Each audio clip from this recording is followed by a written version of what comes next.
আল্লাহ রাব্বুল আলামিনে আমরা এখানে যাওয়ার এবং হওয়ার তৌফিক দিলেন। আল্লাহ রাব্বুল আলামিনের কাছে আমরা শুকরিয়া আদায় করি। আলহামদুলিল্লাহ।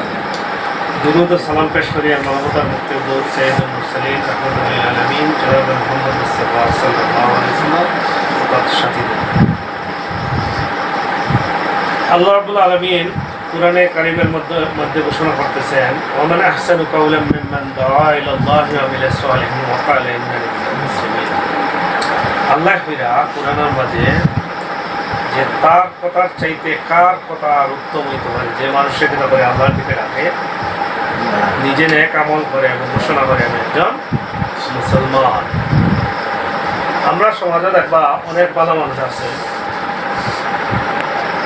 কেউকে গালিও দেন না, কেউ গালি হইলে প্রতিবাদও করেন না, তাই ওরা সোজা বাড়িয়া ইটসলিং থেকে গিয়া উঠি যায় নাম দু, আমরা এলেও বাড়িতে গিয়া উঠি যায় চুড়ে বাজার কান্দে। আমরা কিতা কই তাই খুব বড় বালা মানুষ হই না নি?